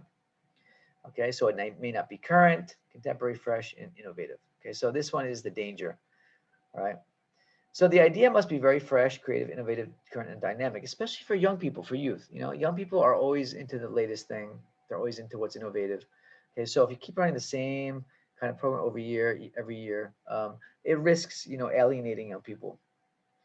The best youth leaders strive to make each year's activities better than those of previous years. Okay, so you really want to try to build on, previous experiences and both strengths and weaknesses of previous programs to improve the program. Okay, so a lot of the traditional approach goes into our programs that we see all the time. It's a pretty common approach, but there are some problems with it, obviously.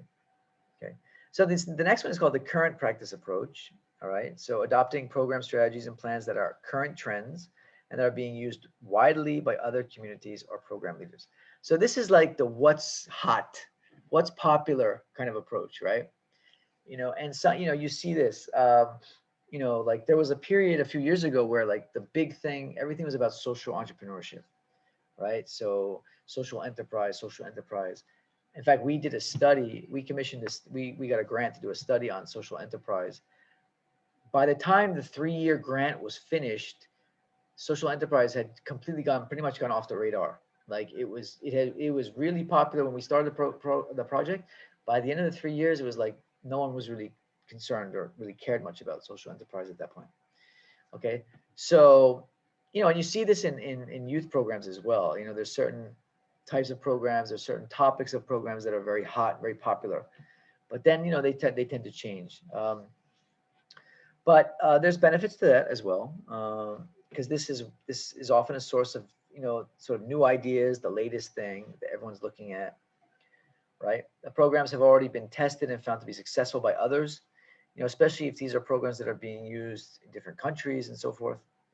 All right, so now you see a lot, like I was online looking for videos on this sort of topic: youth engagement, youth empowerment programs, youth center programs, and there's a lot going on now, that emphasizes the young youth engagement and youth empowerment in their program development. So it's a really hot topic now, right? So you can learn a lot from others that are doing it.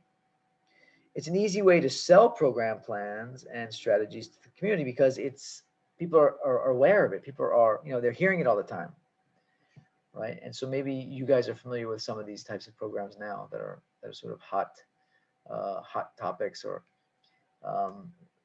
quite popular in different communities.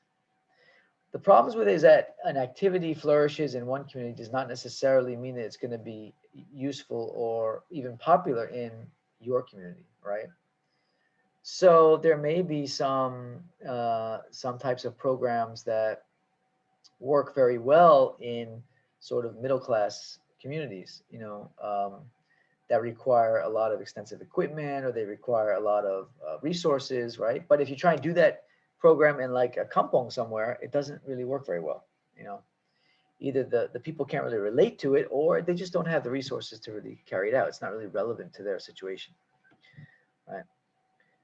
It ignores the fact that each community and youth population is unique. Okay, so this is really important, that programs need to be designed around the specific needs of those communities. And that's why needs assessment is so important, right? You see a lot of this cookie cutter approach to doing programs, like we just take this program model and we just do it here, and we do it here, we do it here, we do the same thing here, all over the place. But it doesn't work that way because every community is going to be different. The needs are going to be different, right? The makeup of the community is going to be different. Different cultures, different racial and ethnic backgrounds, religious backgrounds. So there's so many factors that go into these types of programs. You cannot just do cookie cutter approach. You can try and you may be somewhat successful, but there's also things that are going to be missed because of that, right?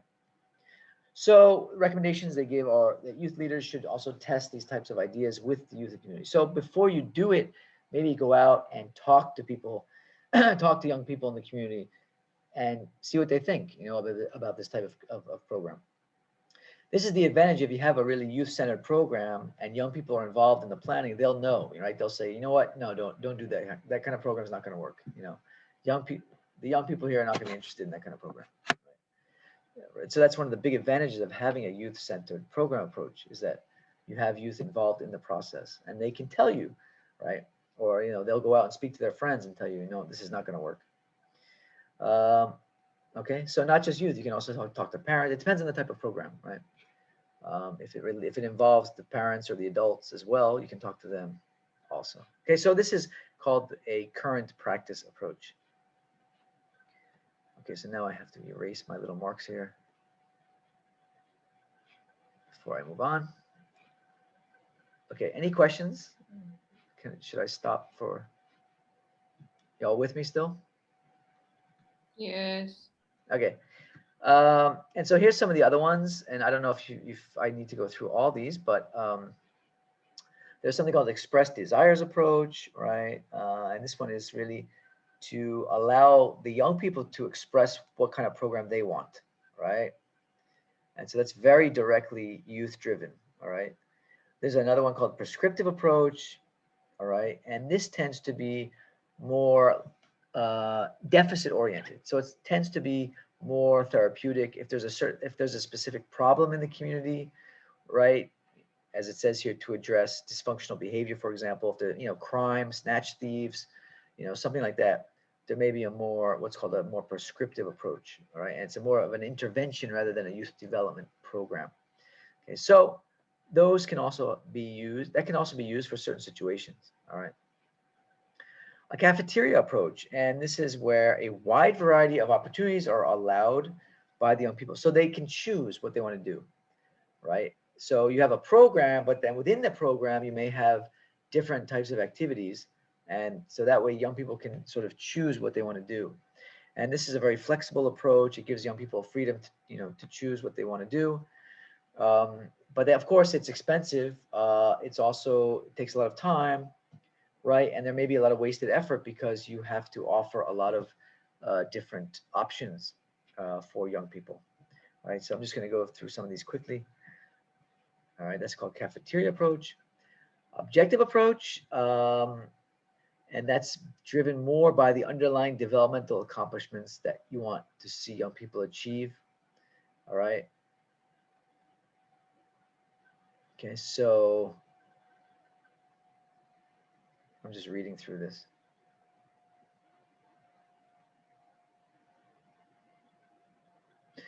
Okay, so that's very, I mean, all these programs are driven by objectives. This one is a specific, more specific developmental accomplishment. So if there's something that you want young people to achieve, a specific achievement, for example, like, they have those preparatory programs for young people that are going to take exams, for example. So maybe there's a specific objective of a young person, reaching a certain level of achievement, for example. Those would be an example of an objective approach, very specific, very targeted towards a specific objective. And then a combined approach where you sort of combine these different approaches from a variety of sources, all right, and you sort of put them all into one program, all right. And so this again is similar to a cafeteria style approach. It gives the youth leader as well as the youth options, lots of options, all right. And it also recognizes that there are some approaches that are more effective than others, depending on the situation, all right. And as it mentions here, requires research to evaluate, of course, a large amount of information, and it can be more time consuming as well. Anytime you have approaches like cafeteria or combined that offer multiple types of activities, obviously there's the risk of it being expensive and being time consuming. And it's also harder to evaluate as well, as it mentions here. Okay. Now, but if you have sort of very well-established organizations, like these big international NGOs, like Scouts, like, Red Crescent Society, these big organizations, they can often run programs like that because they have the resources, they have the manpower, etc. Right? And they're well established, right? So these are the kind of programs and organizations that tend to offer this approach. Okay, so just to show that there are different ways of going about implementing these types of youth programs, and there are different options. Okay, so these are some of the options that are available. Okay, so selecting a format. What is a program format? Well, if youth are inexperienced in an activity that involves a level of complexity, you may want to begin with a type of instructional format in order for them to build skills.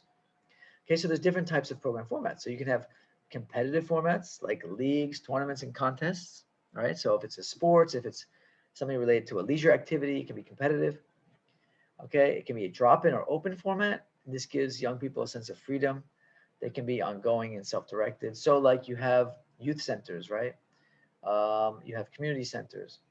In Charas, there's the International Youth Center. This is a perfect example of a drop-in type of format, right?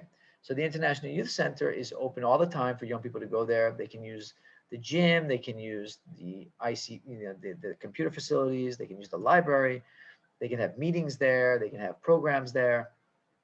It's a sort of drop-in or open format. And this is a very, you see this a lot like in the UK. The UK has a very well-funded youth service, National Youth Service, and they have a lot of drop-in centers, like youth centers. And these are really the pillar of the youth service in the UK, and that's for the youth workers work with the youth and do all kinds of different activities. Okay, so drop-in or open format. Unfortunately, we don't have too many of them in Malaysia. There's just the You have the Raka Muda centers. I don't know if you guys are familiar with the Raka Muda program, but there used to be more when Raka Muda was was more well funded and supported. They had a lot of these Raka Muda centers for this kind of activities. Classes are a type of program format. Okay, it can be instructional classes, right? So offering young people skill development. Okay, and they can be a variety of different skills. You know, anything from technical and vocational skills to sports skills to anything really. Any kind of non-formal classes. Clubs, all right. So clubs, special interest clubs. You know, you have all kinds of special interest clubs. And anybody can form, you know, a special interest club. And even some of these clubs, like I think I mentioned earlier in the class, you have these like fan clubs, you know, football fan clubs, you have these car clubs and stuff like that. They are formulated around a specific interest, but they do other things that can be educational, that can be developmental, okay? They can be involved in community service work, volunteer work, right? So there can be civic engagement as well, okay? So there's many different advantages and benefits to this type of a club, of a program, okay? And then of course special events. You can have one time, you know, you have youth day, for example, youth day, International Youth Day, and stuff like that. So you can have special events, and again, these are one-time programs, less effective, of course, than ongoing types of programs, but they are a very popular format. All right, and then outreach. Okay, so you have outreach types of programs where there are, like in not so much in Malaysia, we don't have a lot of outreach, I think, in Malaysia, but in other countries, the youth workers do a lot of outreach work, right? So on, you know, Saturday night, you know, the youth worker will go into KL and look and see if there's young people just hanging out in the streets, not doing anything, and they'll try to get them involved in some sort of more organized program or something. Okay, so they actually go out to the young people where they are, and they try to recruit them to be involved in organized programs. Okay, so this is outreach work, and it's quite common in many countries. Okay, so these types of formats can offer a variety of different activities. You have arts and crafts and drama, sports, games, leisure activity, you know, physical types of activities. You have social activities, leadership, meaningfulness, you know, religious, values-based types of activities, citizenship, vocational type of activities. You have scientific, you have outdoor, you know, hiking, fishing, all that, biking, all that.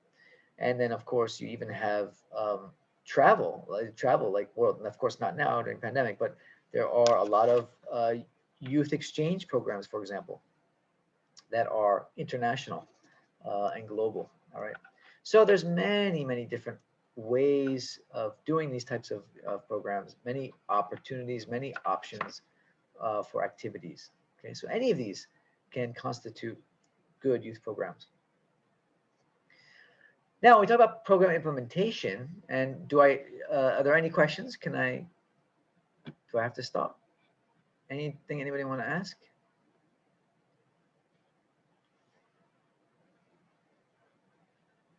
No? No. Okay. All right, so I'll continue. So implementation now. So getting youth involved in programs and activities and keeping them involved. Okay, so this is the real challenge. It's not only getting them involved, but keeping them involved. Okay, so this involves very much the way that the leaders interact with youth, and if there's other customers involved in the program. So this includes things like behavior management, safety issues, risk management, as well as just making young people feel welcome and invited into the program, to give them a sense of belonging, a sense of ownership, like we talked about. So this is how the implementation comes in. Okay, so as a leader, it's very important, the program leader, whether they're an adult or another youth, they can be another youth as well. If it's a youth association, for example, you have usually older youth that are leading these types of programs with younger youth as the participants, right? So it's not always adults. But like we know from leadership, the field of leadership, there's different types of leadership. So even in youth programs, you have different types of leadership. You have the authoritarian, democratic, and laissez-faire, okay? And there really is no one ideal leadership style in a youth program. It really depends on the situation, the people involved, group dynamics, etc. Okay, so there's a time and place for all leadership styles depending on the situation, right? So for example, if you're in a game of paintball, you know, sometimes authoritarian leadership style can be the most appropriate, right? If you're doing like a paintball activity with youth, as opposed to doing some sort of leadership program where you would probably use a more democratic approach. Laissez-faire is hands-off. Laissez-faire means hands-off. That's where you really want the young people to lead. You give them the platform to lead. Okay. So what makes an exceptional youth leader, based on research, one quality upon which both the youth and adults agree as being an important trait for youth leaders is being accepting of children and youth. Okay, so being accepting, being non-judgmental, very important, especially with young people, because the young people, remember at their age, they're especially the adolescent, the teenagers, they tend to be a bit sensitive in terms of their egos and stuff like that. So accepting them, not being judgmental, trying to formulate those strong socio-emotional bonds, like we talked about the developmental relationship, the taxonomy, remember, of the developmental relationship and how important socio-emotional bonds are. So if you want to have a successful youth program, especially a youth-centered youth program, that socio-emotional bond is really critical between the leader and the participants, all right? So young people need to see those adults or those leaders as accepting, okay? It's really important.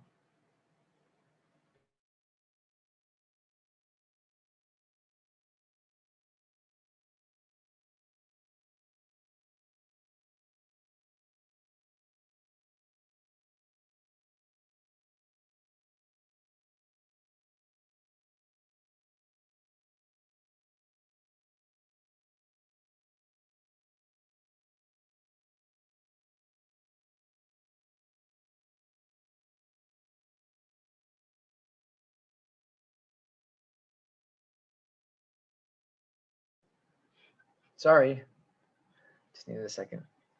Okay, so an exceptional youth leader, okay? So acceptance is very important. Okay, so what does that mean? Well, little things like this are very important, okay?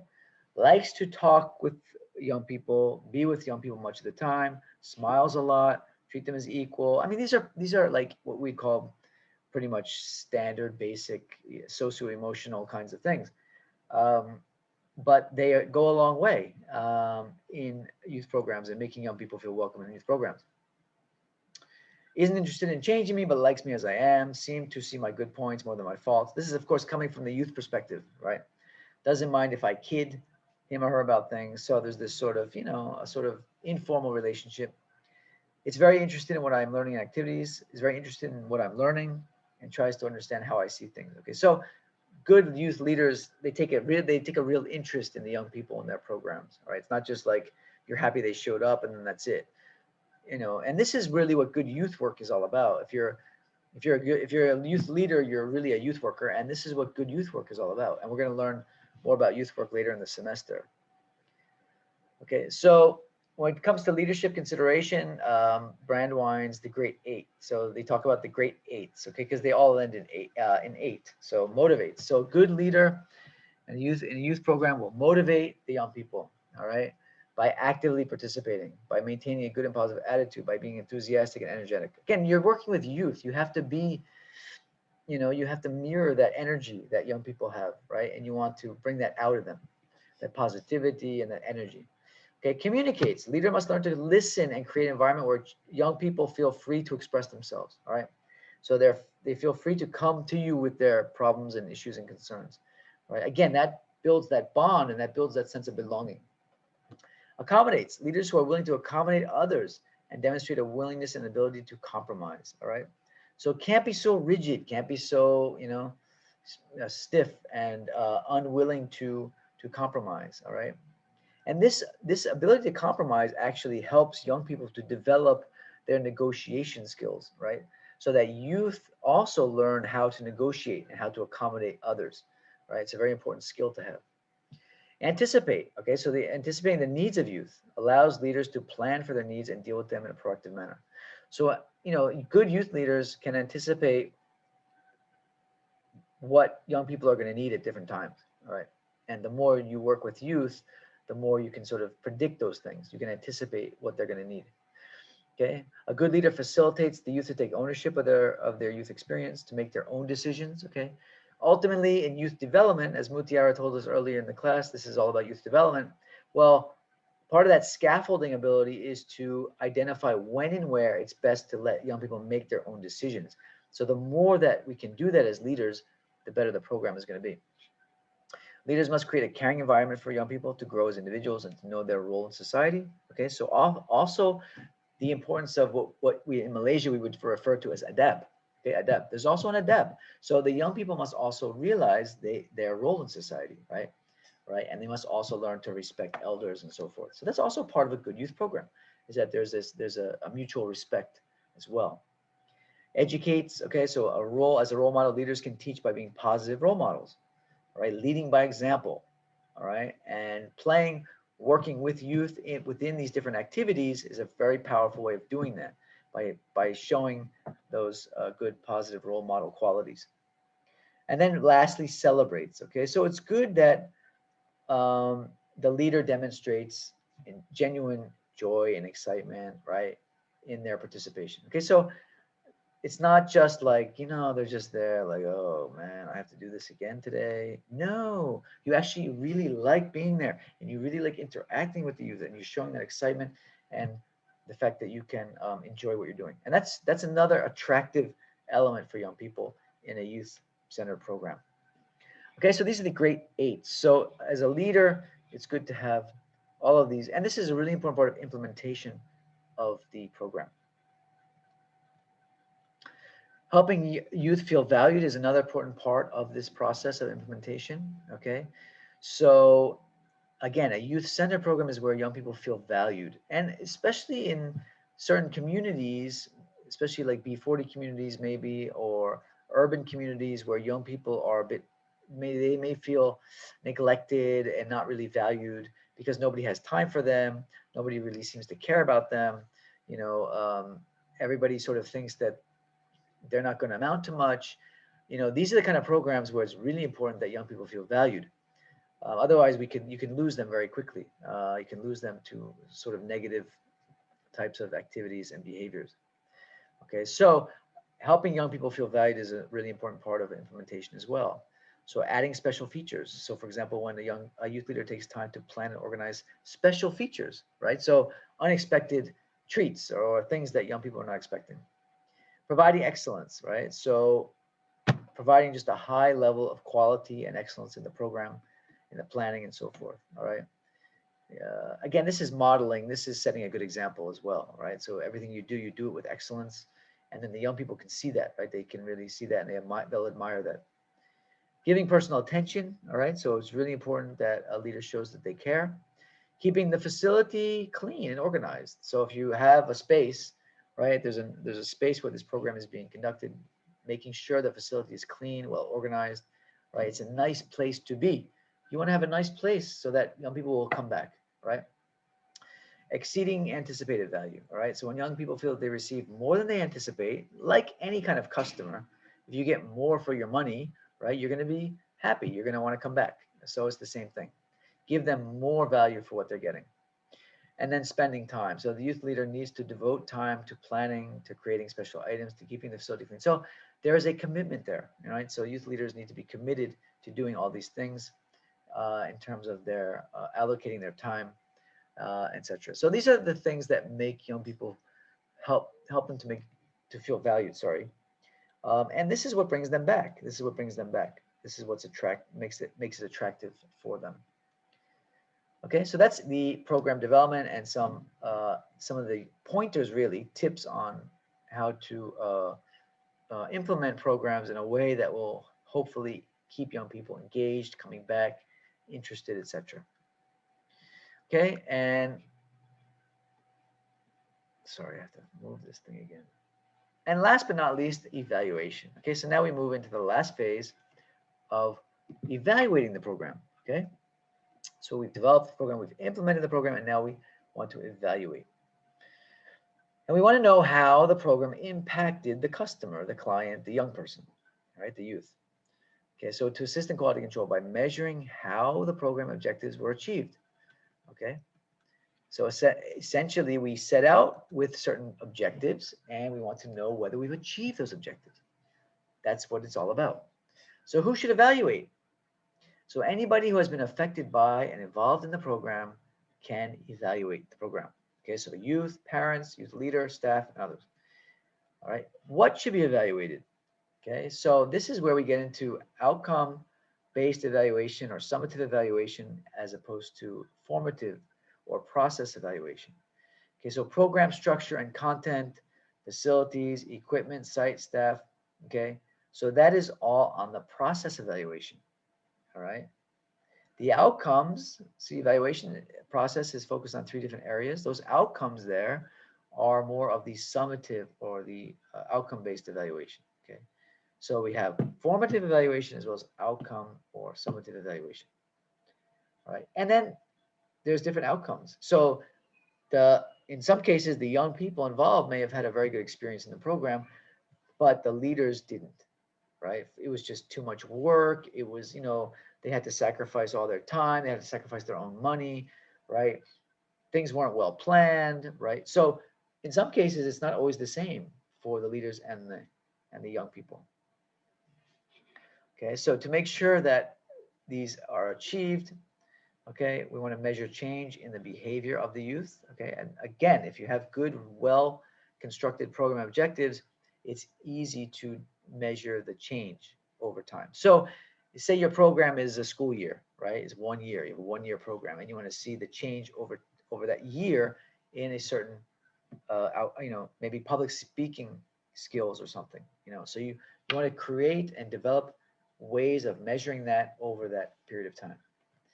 Okay, so you want to review customer satisfaction. Of course, you want to give those sort of customer satisfaction surveys to see what the feedback is on their overall view of the program.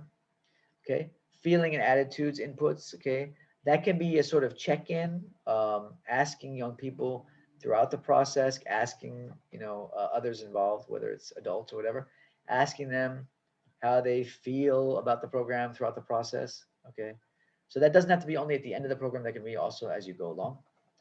And then this, of course, is aimed at trying to build customer loyalty. So you also want to see whether you're building that customer loyalty, whether young people feel like, this is really their program, and they really feel good about the program. All right. So as I just mentioned, there are the formative and summative evaluations. Okay. So the formative is the ongoing evaluation, and the summative occurs at the end. All right. So all these can be done throughout, and they can also be done at the end of the program. And it's good to have a mix. It's good to have to do both types of evaluation. Now, in most cases, I think most programs, if they do evaluate, they may just do the sort of basic customer satisfaction survey, right? How did you like the program on a scale of 1 to 5? What would you rate the program? Those kind of things. And that's good to have, it's important, but there can be, additional ways of evaluating the program, as you can see, right? So we can have verbal response comments. We can do interviews. We can just interview people about their experiences in the program, right? And it's often good to do both, to have sort of an objective, like a pre and a post test, like if you want to measure like a development of a skill or something, there's that way. But it's also good to have sort of qualitative evaluations, just to allow people to express whatever they want to express about the program. There may be things that the pre and post test doesn't catch that we want to capture. Okay, so you can do observations, right, of youth leaders. You can do observations of activities and programs and so forth, okay, as you go. Written response, so you can do normal evaluation forms. You can do staff evaluation as well, all right, and we can even look at different elements of staff involvement, like preparation, manpower, and others. Okay, so we can evaluate in many different ways at different times throughout the program. We can look at different factors and outcomes, all right? So program evaluation can be more than just customer satisfaction. That's the point here. and good evaluation often does. In fact, the last NGO that I worked for in the States before I moved to the US, before I moved to Malaysia, I worked for an NGO, a youth-based NGO, and we did a variety of different types of youth programs in low-income communities in Washington, D.C. in the US. And that program, that organization actually, it was an NGO, but it got a lot of funding from a particular Yayasan foundation. And part of the funding, what went with the funding was an evaluation. And so after about a 3-year period, they evaluated our organization's programs. And they did this really comprehensive evaluation. They did all this pre-test, post-test, they did interviews with us, they talked to the clients, they talked to the youth and the communities, really big evaluation. What they found was that the organization was not achieving its objectives, okay? And so after that, the foundation pulled all its funding and the organization ended up closing down. Okay, it was a very, so it was a very serious, it was a very serious outcome of that evaluation, because the foundation, the funder, felt like they weren't getting their money's worth as a result of that evaluation. Okay, so evaluations can be very serious enterprises. Another evaluation that UPM we were involved in was, there was a center on Jalan Chowkit in KL, and they were serving a certain community in the Chowkit area. And this was being funded by the Ministry of Women and Women, Family, Community, government level. They were funding this program. And they hired us at UPM to do a 1-month evaluation of this program. And as a result of our evaluation, that program also eventually shut down. Now, not directly as a result of our evaluation, we didn't recommend that the program be shut down, but as a result of the evaluation, the government decided to stop funding the program. Okay, so evaluation is very important, and it's not only used to close or to shut down programs. I just gave you 2 examples of that, but it's really best used when it helps to improve programs. Okay, so that's really the point here. Okay, and that is all for our youth-centered programming. Any questions? And I warned you it's going to be a little bit detailed and technical, so I'm sure I didn't disappoint. Prof, Yeah. just like clarification, when you mention leader, you mean the programmer itself, is it? Yes, so in a program, you're going to have program leaders. Now, sometimes they are adults, but like I mentioned, like in a youth association where the whole organization is youth, right? Those youth leaders are going to be usually older youth. Okay, but every program is going to have a leader. It's going to have some kind of leaders, right?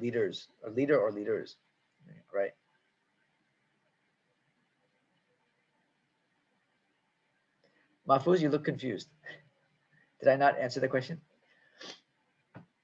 Yeah, your answer. Just I done a bit deep thinking. Yeah. No, sorry, when we focus on youth-centered programming, yeah. should we also emphasize on developing the leader, as developing the leader itself is part of the youth developing program, or it one of the separate program? No, it's part of the program. The youth leader is part of the program, without a doubt. In developing the leader itself. As part of the youth-centered programming. Is it? Yeah, no, the leader, this youth-centeredness has to do with the young people as participants. The program participants, the clients, whatever you want to call them. Okay, so in that sense, it's how to involve them in the process. Some of these elements that I mentioned here are really, that, like I said earlier on, these are just the qualities of any really good program, right? So for example, like this slide here on the grade 8s, right? A good leader, this is really universal. So any good program leader is going to have these qualities, but they're particularly relevant to youth. So like, if you want to have a good youth-centered programming, if you want to have a good youth-centered program, these qualities are very important, but they're also really important for any program. Do you know what I mean? So some of these are kind of universal, especially when it comes to leadership.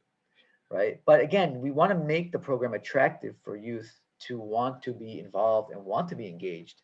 And so that's why these types of things like helping youth feel valued, having good leadership, that's why these things are important, right? To ensure that youth want to be involved and taking on those leadership roles, etc.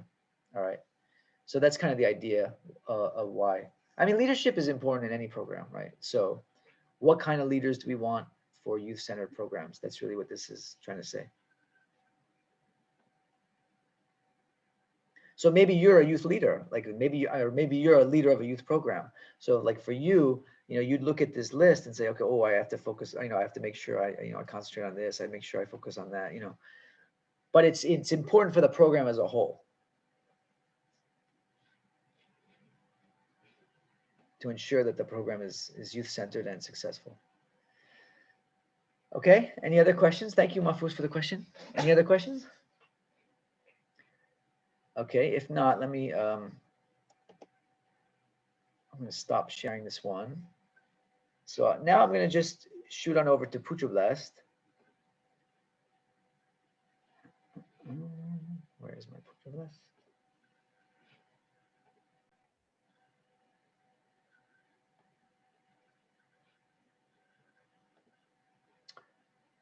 Okay, so now what I want to do is I want to do another group activity. I'm going to quickly break you up into groups. This one shouldn't take very long. So what I want to do now is I want you to go back and after I break you into groups of like 3, like last time, go back and watch that video from the other week. It's in the previous week's class, 2 weeks ago, I think. So you can watch the video. It's in the Putra Blast still. So you can go back and just briefly watch. It's a very brief video, as you remember. Go back and watch that video again. And then looking at what they show us in that video of what he's doing in the school, that's Headmaster Sangha. Let's think about how we can make his efforts more youth-centered based on the model presented in the class, okay? And so to do that, I just want you to think about these 5 things, okay? So this shouldn't take very long, but just so we can begin to think about an example, how we can sort of put this into practice. Think about the youth development needs of his students. What might some of those youth development needs be, okay? The outcomes that this initiative he's doing, some of the outcomes that we might want to see in terms of youth development, okay? How can he involve youth in the planning and implementation of the projects? So for example, this is where you can be a little bit creative. Like, for example, if he wanted to involve youth more directly in the planning and implementation of his initiatives, how might he do it? Okay, so that you can use some creativity there. What kind of program objectives? So just name a program objective or two that might be relevant to both what he's trying to do as well as making it youth-centered. And then what would be the best way to evaluate the program, all right?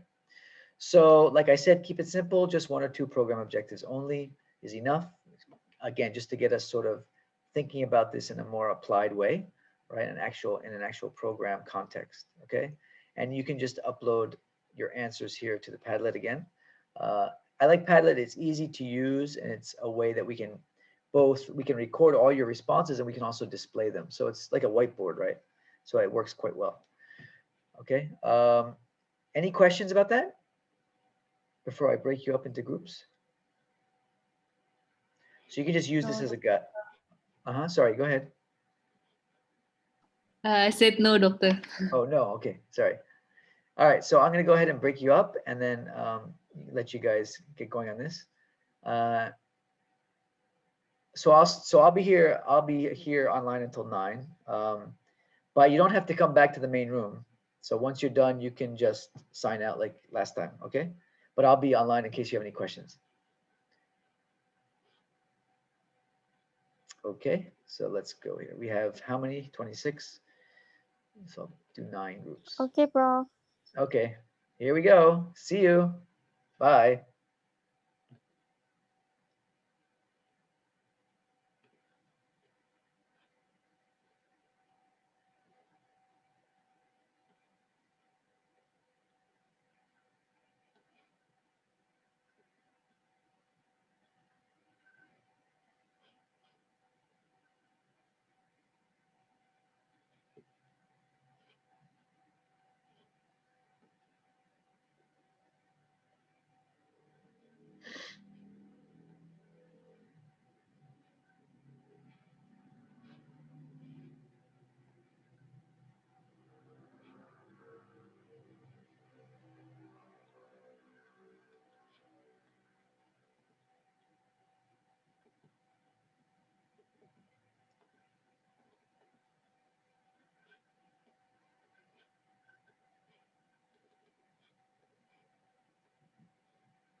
Prof, if we are done with the activity, can we leave now? Yes, you can. You can leave. Oh, okay. All right. Thank you, Prof. Thanks, everyone. Thank you, Prof. Thanks. See you next Bye-bye. week. Yeah, okay. Bye. Bye.